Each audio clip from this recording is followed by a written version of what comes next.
balanced and fair. So, madam, you see, he said it that you were his first girlfriend. He was not messing around. He was playing by the book, and he was such a good fella, and that's why he even came dressed in white. So you. I don't even answer that question.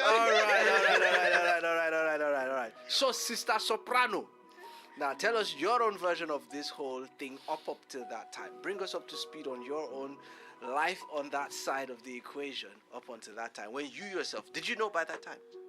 No. Okay, so what were you doing with your life by that time? What was going on with you? I fasted. Don't worry. Oh my God. Very interesting, right? I will not call myself bad, but maybe in relation to him. You weren't doing quite great, right? So like I had a very rocky time, especially from my first year in the university. Oh. So like in the teens church, we're just friends, maybe more like acquaintances, in fact. Mm-hmm. But one funny thing was that at some point, I used to call him Con. And since my name in means praise, we say Maze. So that was, so, and then we went to school together. But in my first year in school, Your birthday. Okay, yes, exactly. Let me refer. So, my 17th birthday, actually, it was a Sunday, and we just made food. I invited the choir from people from church. So after church they came, and then there was no cake. All of a sudden, a cake appeared. So he and another guy, they went and got a cake. So later on, we were just like, So the other guy later on said he was the one that suggested. So this started since then, But like in my first year university, I had just clocked 18. I clocked 18 in June, and then there was an ASU strike that took us back home in July. Okay. And that month, my dad was going to clock 60, and 2 days or a day to my dad's 60th birthday, I was raped by a bike man on my way from choir rehearsal, and it was a very terrible experience.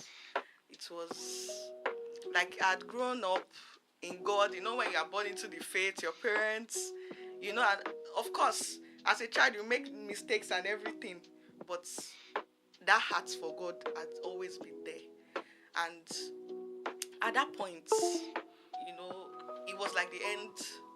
It was like the end. In fact, the guy, he tried to strangle me, put mud in my mouth. I was like, I know, when you have grown knowing God and you're like, a miracle has to happen, But this guy was not getting tired.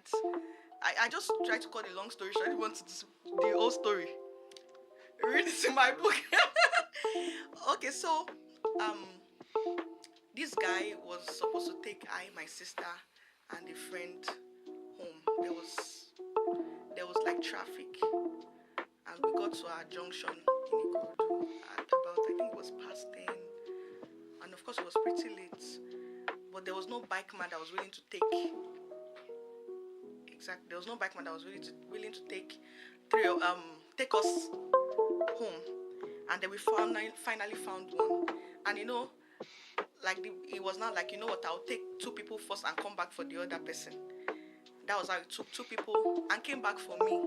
And it was along the way, it just swerved, took me to a very muddy, rough road, and this was where it happened, pounced on me, and the struggle went on, and I, at a point it was like this was death. But I don't know if it's, well, I say the mercy of God and my parents, thought of my parents again, and then he raped me in that mud, and then he got up. The bike that he was forming was bad, because that was the whole trick in the first place. He mounted the bike and just drove off and left me there. He had already said, I will kill you. He just left me there. And it was at that point I'm like, God, if you are real, you should have just taken my life. What am I still doing here? So God helped me to come out of that. A long story. God helped me to come out of that. My parents found me to the hospital. In fact, I didn't want to have anything to do with God from that point. I'm just like, I called Jesus, he did not answer me. I remember when my dad came, he just turned, this is not my daughter. My mom.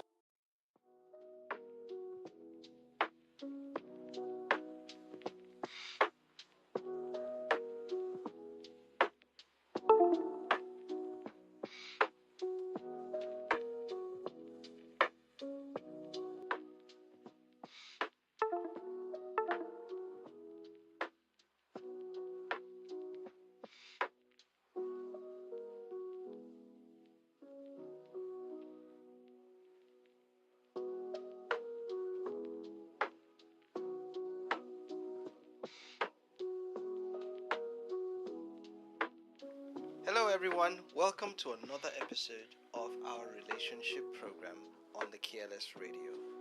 This is KLS Radio, and as you know, it is your daily dose to walk in the footsteps of Jesus. I remain your host for today's show. My name is Demola Deyemo, and today we are not going to be letting the cat out of the bag myself, because we have a very special and unique couple with us in the studio today. They are an amazing people, actually.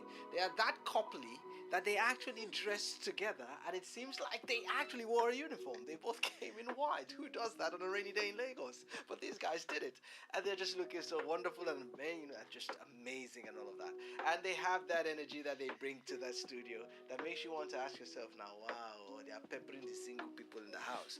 But then again, we're just going to jump right into it. I'll give them the opportunity to introduce themselves. So, ladies and gentlemen, we are meeting the Honduras. The Honduras. the what? Honduras. Cornelius Honduro. And in Yulua, Honduras. Are you guys Nigerian? First off, We so are. and where is that name stolen from? So, Bios Estate. So, I'm from Aha. Bios Estate. Aha. Right. Yeah. So the name is Honduro? Yes. Wow. What does that mean? So, it means strength, basically. Aha. That actually just sounds like, like one of these names from an action movie. Honduro. You just look at that and then you feel like, it's just really something. There's something very intriguing about that name. But even more so, let's stay on focus and let's actually just be focused on what actually brings us here. We're talking about love and the relationship and marriage, and how things have been. And quite interestingly, in a season and an era where the narratives out there concerning love are very, very, very quite interesting these days. I don't know if you've come across how that applies to you, but you know how ladies are these days, like, don't settle for anything again, and the guys on the streets are like, yo man, like, it's so difficult, there are no good women out there, just like, everything and all that. So it's such a very interesting time and season that we find ourselves in, and but then again, there are the Honduras, if I got that right. I murdered the name, but just bear with me. And you guys kind of make the narrative look like it's all up in people's heads. Like, that's not exactly how it is. I mean, two of you just waltz inside here and you just airing with all this, energy of love and all of that. How has that been, and what's your story like? All right, thank you so much. Thank you. So good to be here. Well, it's been God all the way. Hey, Christiana. Truly, no. No, because Like, you it's not cannot. a You joke. can't take God out of the equation. Okay. Out of the Yeah. picture for us, because at the very beginning, I remember the day, the day my husband was going to ask me for a relationship. I remember waking up that morning and I knelt down to pray. I prayed, and then I opened my Bible to just have that quiet time. And guess what I saw? What did you I just saw two are better than one. For Ah. they have a good reward for their labor. And he went on to say, like, a threefold cord is not easily broken. And I'm like, oh my God. Family. Like, is there something I should know? And that was the day, like, he asked me for that relationship. So, like, it's been God from the beginning. Wait, but had you known him before that? Yes, actually. So we grew up in the same church. We attended the same church, but we met, like, officially in the teens church. We were in the teens choir together. Okay. Yes, and we're just friends or You were acquaintances. friends. And then we went on to the same university. Ah. Yes, Wow. God has a sense of humor. Yeah. Wait, Yeah. so at what point in time? Wait, first, wait, you should Okay. calm down. I'm now vested in this now.